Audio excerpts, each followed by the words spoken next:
சம்மேளனம்.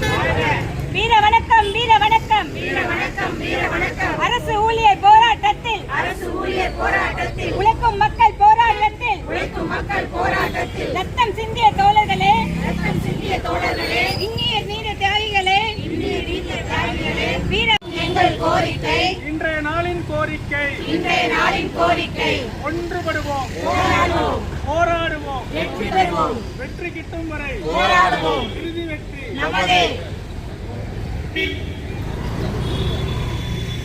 ஊதியமா, உயர்த்தப்பட்ட ஊதியமா, 18,000 ரூபாயை, 18,000 ரூபாயை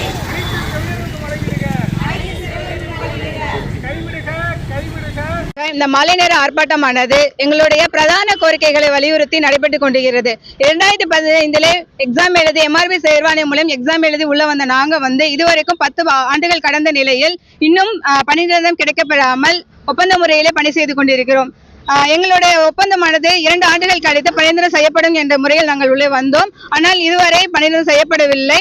இந்த தமிழக அரசு ஆட்சிக்கு வரும் முன்பு தேர்தல் கால வாக்குறுதி 356 ஒப்பந்த முறை ஒழிப்போம், அனைவருக்கும் பணி நிரந்தரம் செய்வோம் என்ற வாக்குறுதியை இதுவரைக்கும் நிறைவேற்றாமல் 4 வருடங்கள் ஓடிவிட்டன.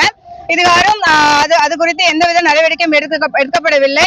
இதற்கு மேலும் பாத்தீங்கன்னா எங்களுக்கான ஒப்பந்த முறையிலே பணிபுரியவர்களுக்கு எந்தவித பணிகள் சுழல்தான் அதிகமாயிட்டு இருக்கு.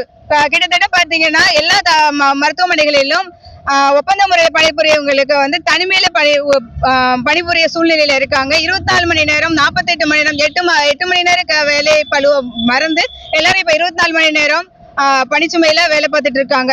அதோட பாத்தீங்கன்னா இப்ப அரசாங்கம் பாத்தீங்கன்னா புது திட்டங்கள் கொண்டு வராங்க. மக்களை தேடி மருத்துவம், இந்த மாதிரி திட்டங்களை கொண்டு சேர்க்கறதுல செவிலியர்களோட பங்கு பெருமளவுல இருந்தாலும் அவர்களோட பணி பாதுகாப்புக்கான எந்தவித நடவடிக்கையும் இதுவரை அரசு எடுக்க மறுக்கிறது ஏன் என்று எங்களுக்கு தெரியவில்லை. பெண்கள் அதிகமாக பணிபுரியும் எங்களோட இதுல பாத்தீங்கன்னா நிறைய அரசு மருத்துவமனைகளில் சமீப காலமாக நிறைய பாலியல் தொந்தரவுகள் சமூக விரோதிகளால் உள்ளாக்கப்பட்டு வருகிறார்கள். அதற்கான எந்தவித நடவடிக்கையும் தீவிரமாக எடுக்கப்படாமல் இருப்பது எங்களுக்கு மனவேதனை அளிக்கிறது. அதனால பணி பாதுகாப்பு வேண்டியும் அது 10 வருடங்களாக பணியில் நிரந்தரம் இல்லாமல் இருக்கும் செவிலியர்களுக்கு கூடிய விரைவில் பணி நிரந்தரம் கிடைக்கவும் வழிவகை செய்யவும் தமிழக அரசுக்கு இந்த தேர்தல் கால வாக்குறுதி நினைவு கூறும் விதமாக நாங்கள் தற்போது இந்த மழை நேர ஆர்ப்பாட்டத்தை நடைபெற்றுக் கொண்டிருக்கிறோம்.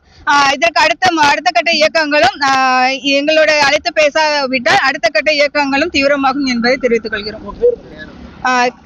கலையரசி, தமிழ்நாடு செவிலியர்கள் மேம்பாட்டு சங்கம் இணைச் செயலாளர், மாநில இணைச் செயலாளர்.